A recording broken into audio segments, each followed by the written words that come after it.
I'm so happy to see you're back. It means you're interested in knowing how to go to China, how to build your business. And in this episode, we are going to be talking about getting connected. That is, being sure that you have your SIM card ready, you have your navigation ready, and I want to show you the kind of apps you are supposed to have and what you're supposed to use when you're going to China. This is what I used, and I would like to know what you would use when you're going to China.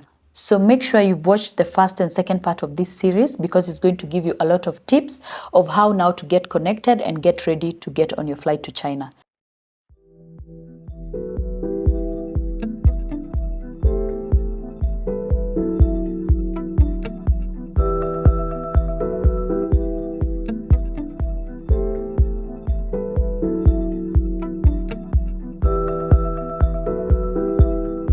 At this point, you've already chosen to fly with the airline of your choice. For me, I chose Emirates. So here are the things you're going to need to make your stay in China easy and also your travel to China, okay? So you're going to need VPN, transport and maps, payment and money. You're going to need communication. You're going to need translation, shopping, and your travel and tickets. And I'm going to go step by step with the things that I have listed.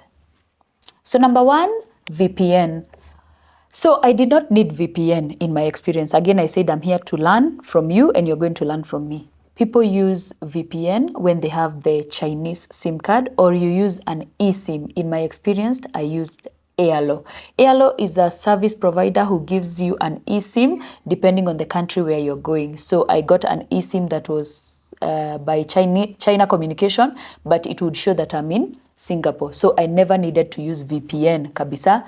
I got into China and got connected immediately. I bought my data when I was here. The downside of that, you don't have actual call time, but you can use WhatsApp and you can use WeChat to call people locally. So you can either choose to get a SIM card or you can use Airlo. There are other eSIMs, but I recommend Airlo because I have used it and it worked for me. A bit expensive, but it worked for me. So if you've used a SIM card, let us know your experience. I know it's a bit cheaper, but you always have to have VPN. The other thing is I actually downloaded VPN. So you can download ExpressVPN or NordVPN. I downloaded both of them because I needed to be sure. It was my first time, so I wanted to be sure that I do not miss on anything. So now, the second part, transport and maps.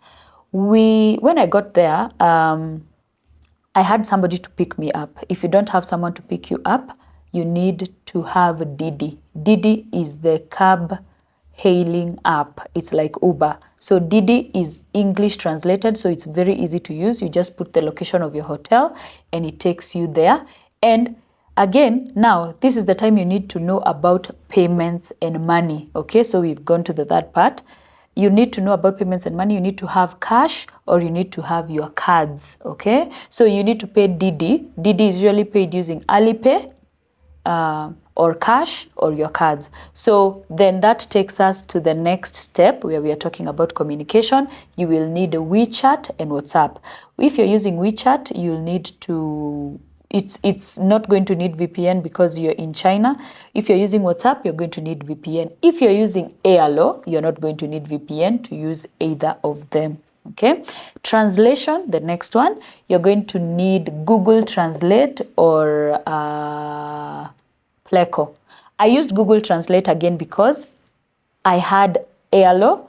And you can also have VPN and use Google Translate. Those guys do not know kabisa hawajui. Wengi hawajui kizungu. So they don't know English a lot. They speak Chinese. So you need Google Translate a lot kabisa. And then after that you get to... So before I go to the next one, which is shopping and your tickets, because that's now when you get in to China, I'm going to talk about my experience on the flight. From Kenya to Dubai, because I used Emirates, I made sure I had UAE dirham. Meaning if you're going to Bangkok, uko hamshuki, if you're going to Ethiopia and you need to buy something at the airport, you need to have your card so that you can shop with it. For me, I was using cash. Nakuanga na tu dirham, nimejiekea juu. Nakua, I visit Dubai a lot. So I had my dirham. and I would pay and get my coffee. I also needed to freshen up at the airport. Remember, this is a long flight. Remember, ladies, your periods can come at that time. You need to be ready. You need to have such a good care kit. And again, I said ChatGPT is your friend. If you need to write all the things you need to prepare for, just go and check, do a list there. So I got to Dubai, took what I was taking, coffee, brushed my teeth, and we were so many in the washroom. People were connecting from all over to go to China and other countries. So you will be safe. Carry an extra, some extra clothes in your cabin bag so that una change to unakuwa fresh the entire time, okay? So we get into the aircraft, we proceed to China, we land at night, midnight. We actually got in earlier. You need to know the customs China. What can you bring into China and what is not allowed? Because now ukienda kupita hapo, they will ask you questions. Put your bags here, we want to see what you brought. So for me, I was stopped, but I think it's because nilikuwa na unga ya ugali, raha, nilikuwa naenda kupika, and I had some tea. And they want to see what you're bringing in. I also had some things I was returning to my supplier. So they want to see that what you're carrying is allowed into the country, and I was allowed to pass. So make sure you check the customs requirements and restrictions when you're getting into China, okay? So we got in, and now you're in China, you have Google Translate, and you're in the Didi now, you're in the cab, and you're going to your hotel. So now, what to do next? Do you have your itinerary? Do you have the things you need to do that day? So let's dive right into how do you then start doing business in China with your suppliers, with new suppliers. How do you identify products? And then to make sure that you get all the winning products and you learn a lot. So in the next video, we'll be talking about travel and tickets within China. We'll be talking about shopping, identifying winning products, and ultimately getting good suppliers and avoiding getting scammed. Thank you for staying right to the end, and I hope to see you on the next one. Bye.